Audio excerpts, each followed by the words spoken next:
Hello दोस्तों, मेरे YouTube channel math अड्डा में आप सभी का स्वागत है। दोस्तों, हम लोग पिछले क्लास में कोऑर्डिनेटिव इक्वेशन के बारे में चर्चा की थी। कोऑर्डिनेटिव इक्वेशन बारे में हमने मूलों की प्रकृति देखा था, कैसे मूलों की प्रकृति निकालेंगे। उसके बाद हम लोग अगर डिस्क्रिमिनेंट लेस देन जीरो हो तो उसमें जो रूट की वैल्यू आती है, जो उसके मूल होते हैं काल्पनिक होंगे, तो हमने उस पे आधारित जो क्वेश्चन बनते हैं कॉम्प्लेक्स नंबर में, उसके क्वेश्चन किए थे। आज हम लोग दोस्तों और जनरल क्वेश्चन करते हैं। पहले हम लोग दोस्तों कोऑर्डिनेटिव इक्वेशन को ग्राफिकल रिप्रेजेंटेशन देखते हैं, फिर हम लोग क्वेश्चन करेंगे उस पर आधारित। चलो देखते हैं दोस्तों। एफ एक्स इक्वल टू कोई फंक्शन है A x square plus B x plus C होगा। A x square plus B x plus C equal to 0 द्विघात समीकरण तभी होगा जब उसकी वैल्यू जो है a does not equal to 0 होगा। मतलब a की वैल्यू जब 0 नहीं होगी तो हमारा जो है कोऑर्डिनेटिव इक्वेशन होगा, अन्यथा कोऑर्डिनेटिव इक्वेशन वो नहीं होगा। चलो दोस्तों, इसको सॉल्व करते हैं। इसको हम मान लेते y है, y equal to a x square plus B x plus c. Y equal to, इसको हम जो पूर्ण वर्ग बनाएंगे दोस्तों, हम क्या बनाएंगे, पूर्ण वर्ग बनाने की कोशिश करेंगे। पूर्ण वर्ग बनाने के लिए क्या करेंगे, पहले a कॉमन ले लेते हैं हम, X square plus B by A into x plus C by A. तो आ जाएगा a x square plus 2ab, क्योंकि a प्लस बी का होल स्क्वायर हमारा पूर्ण वर्ग होता है। क्या होता है formula, A square plus 2ab plus B square होता है। वही हमें बनाने की कोशिश करना है, यानी ए स्क्वायर यानी एक्स स्क्वायर प्लस 2a मतलब x है, b कितना है हमारा। हमें एक चीज ध्यान रखना है, यहाँ पे b को ऐसा बनाना है, हमारा जो आंसर है b बाई ए एक्स है, क्योंकि हमारे जो क्वेश्चन है, जो हमारा समीकरण है, उसमें अंतर नहीं आना चाहिए।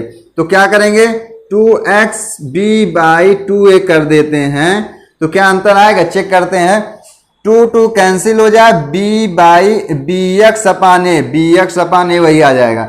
अब दोस्तों b स्क्वायर होता है तो b स्क्वायर करेंगे, यानी b बाई 2a। b की वैल्यू कितनी आई हमारी, ये आई, b की वैल्यू 2a मतलब x, b मतलब b बाई 2a, मतलब b स्क्वायर होना चाहिए तो b स्क्वायर कर दिया।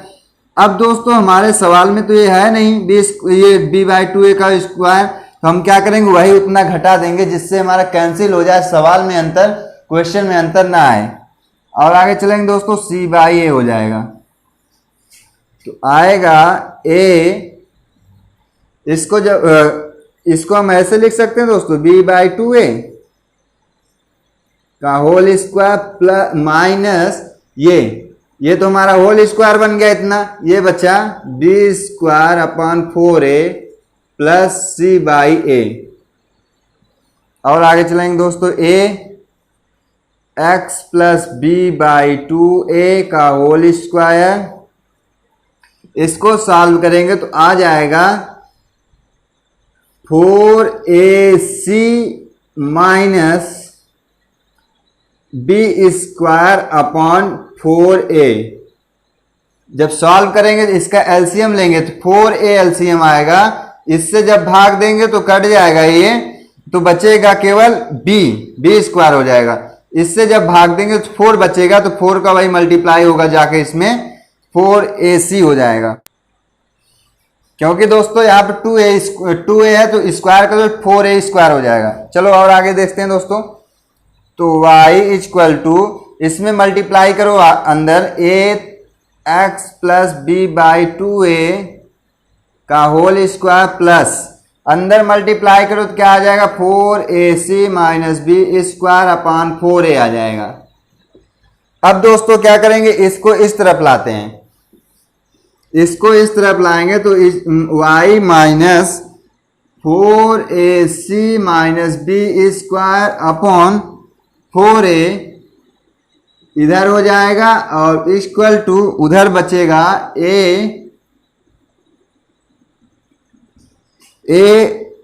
X plus B by 2a का होल स्क्वायर बचेगा। अब दोस्तों देखेंगे, हम इसको पूरा को मान लेते हैं क्या है, y है, कैपिटल Y है। ये मान लेते हैं पूरा क्या है, x है, तो x स्क्वायर मतलब y ax स्क्वायर हो गया। ये हमारा जो है परवलय का फॉर्म है। ये क्या है हमारा परवलय का form, parabola y equal to a x square. और दोस्तों देखते हैं, इतना मैंने कर लिया। अब दोस्तों इसका हम ग्राफ खींचते हैं। 4ac minus b square upon 4a equal to a x plus B by 2a का होल स्क्वायर। इसको मैंने कंपेयर कर दिया क्या, y equal to a x square. ये हमारा एक परवलय का फॉर्म है। चलो हम एक परवलय ड्रा करते हैं।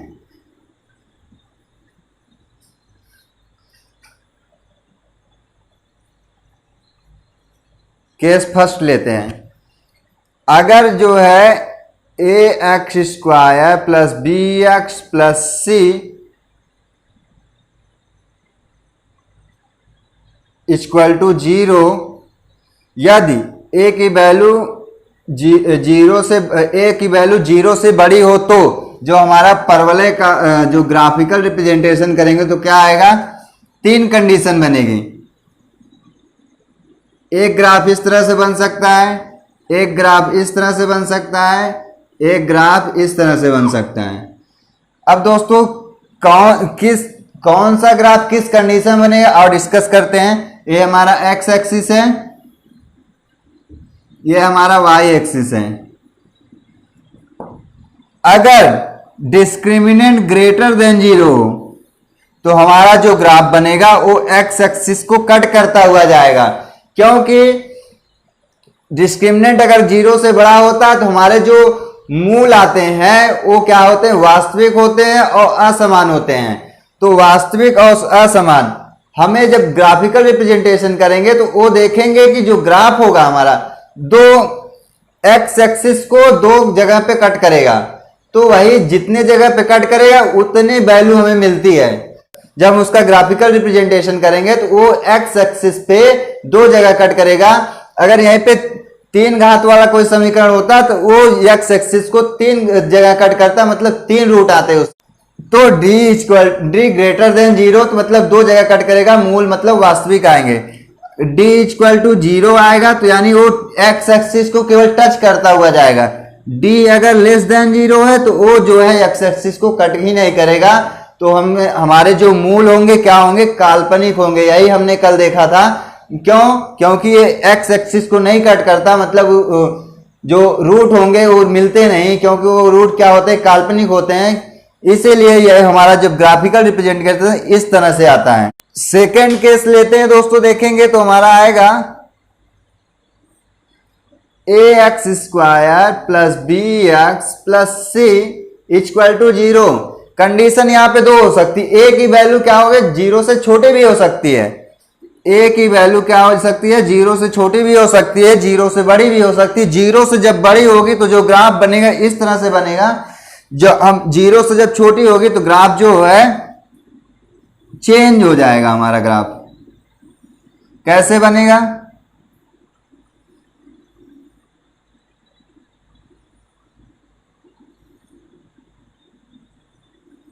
इस तरह से हमारा ग्राफ बनेगा।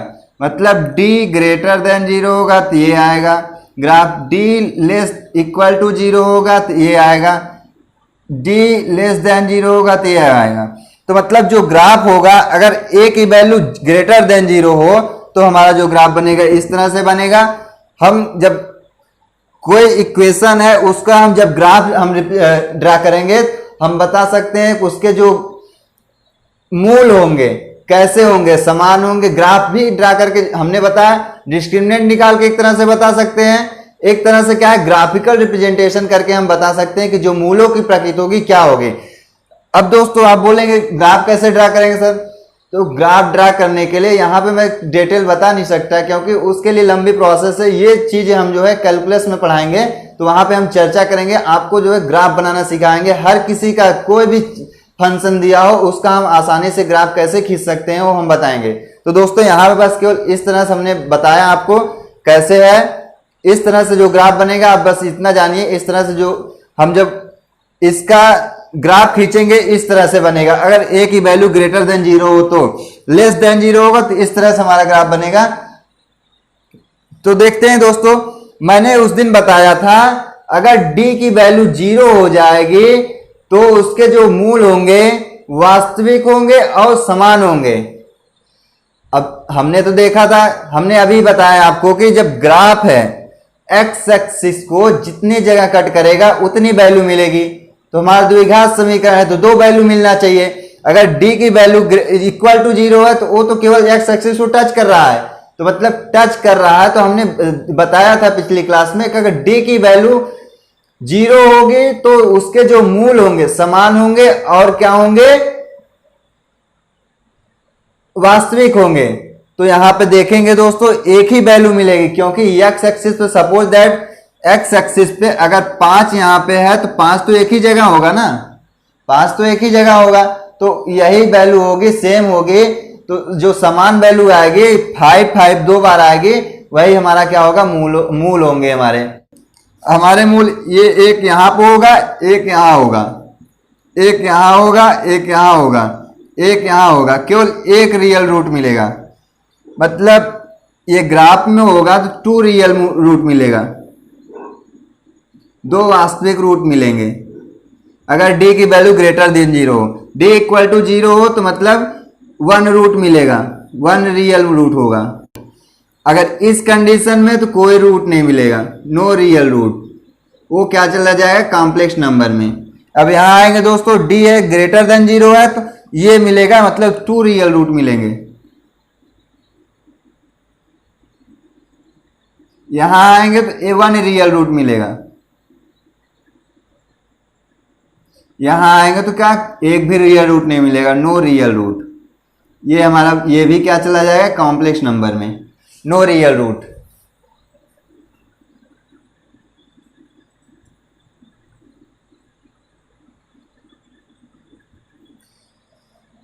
तो दोस्तों इस तरह से हमें क्वाड्रेटिक इक्वेशन का ग्राफिकल रिप्रेजेंटेशन किया मैंने।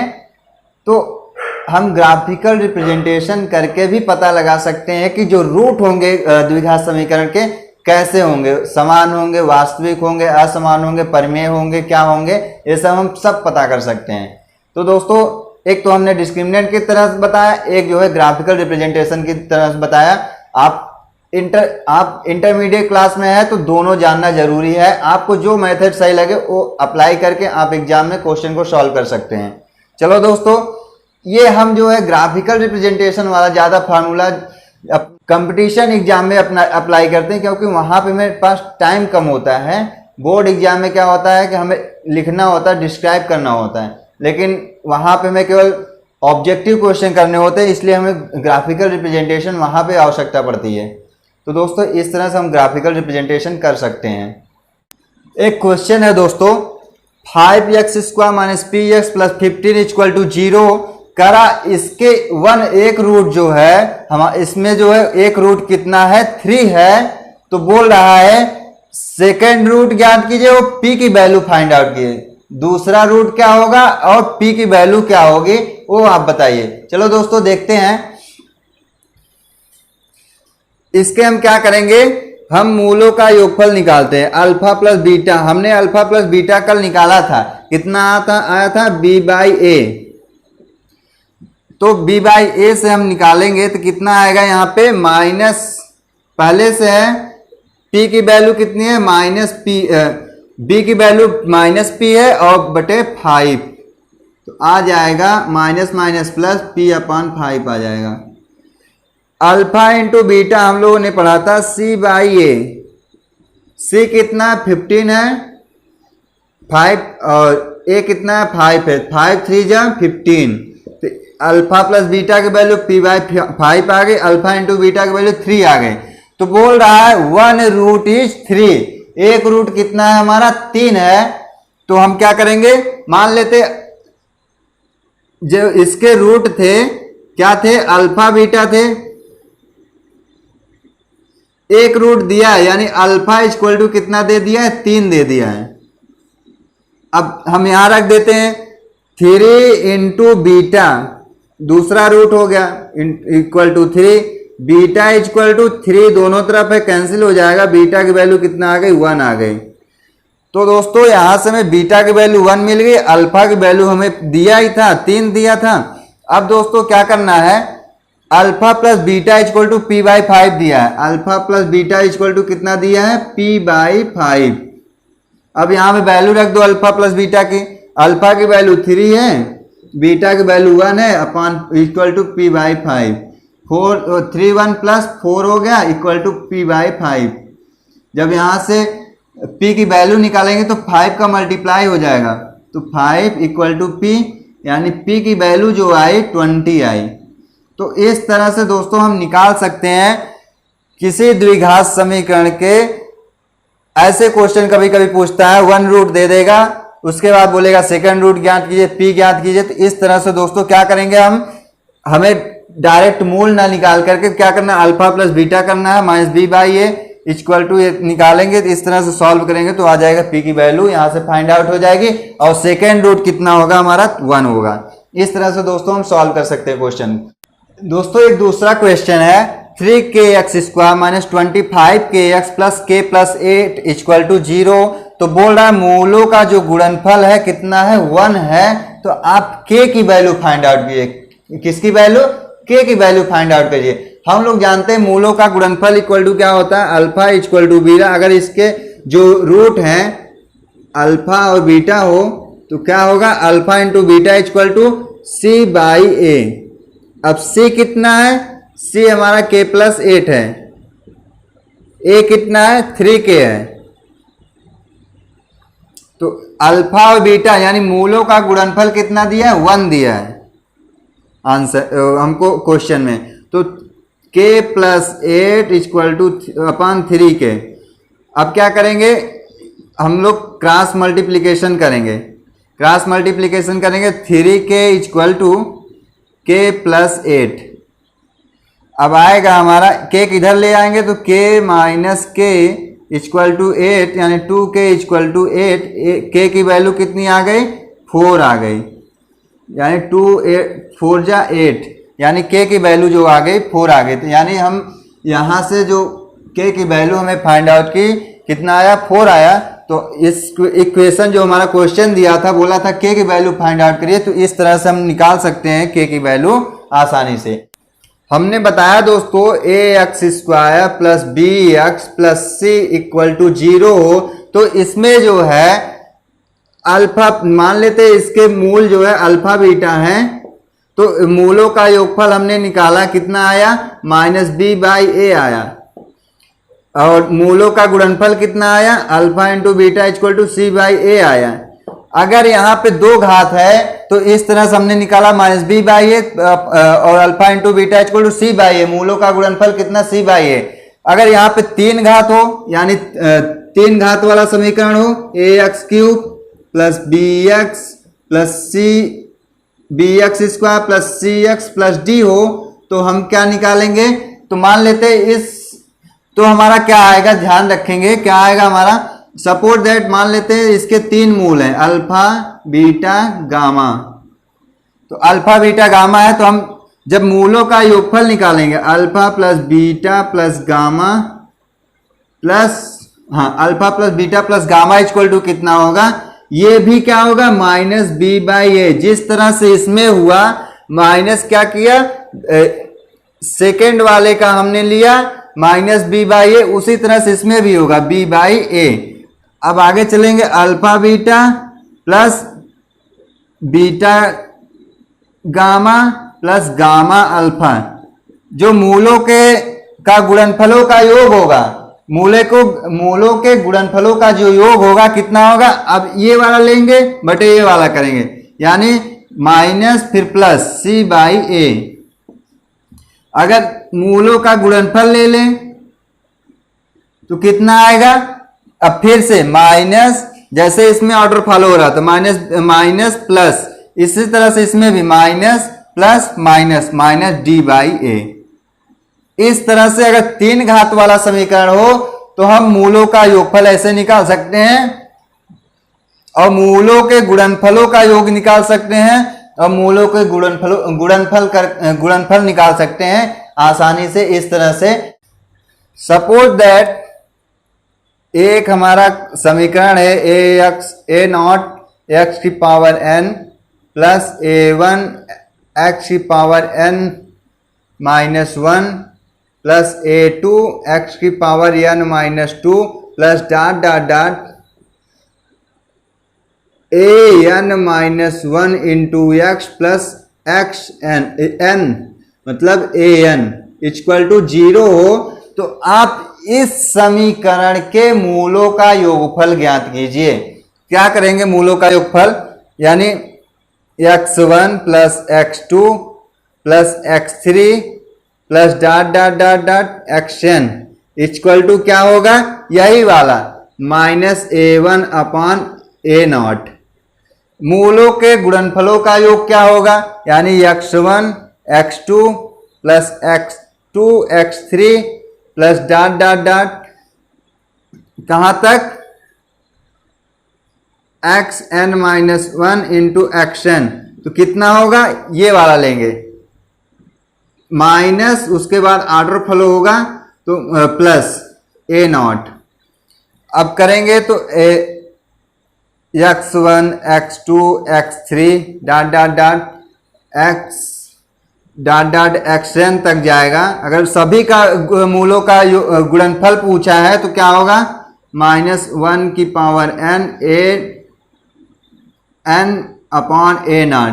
माइनस 1 की पावर n क्यों लगा, क्योंकि जो n है हमें पता नहीं है, n की जो वैल्यू है क्या है, सम है या विषम है, उसके बारे में पता नहीं। क्योंकि अगर सम होगा तो यहाँ पॉजिटिव आ जाएगा, अगर विषम होगा तो निगेटिव आ जाएगा। ऑड इवन के बारे में पता नहीं है कितना है, तो हम जो है अब इसको नहीं कर सकते कि जो है प्लस होगा या माइनस होगा, इसलिए माइनस 1 की पावर n कर दिया कि जो भी होगा, अगर ऑड होगा तो निगेटिव आ जाएगा, इवन होगा तो पॉजिटिव आ जाएगा। तो दोस्तों nth पावर हो तो ऐसे कर सकते हैं। nth पावर मतलब अब यहाँ पे मैंने 3 की तरह दिखाया, यहाँ पर अगर मैक्सिमम जो पावर दे दे 4 दे दे तो इस तरह से कर सकते हैं, 5 दे दे, कुछ भी दे दे, तो इस तरह से हम लोग आसानी से उसके मूलों का योगफल, गुणनफल और मूलों के गुणनफलों का योगफल हम लोग निकाल सकते हैं। दोस्तों आज की जो क्लास है यहीं तक। नेक्स्ट क्लास में थोड़ा सा जो चीजें क्वाड्रेटिक इक्वेशन के और जो चीजें हैं उसके नेक्स्ट क्लास में चर्चा करेंगे।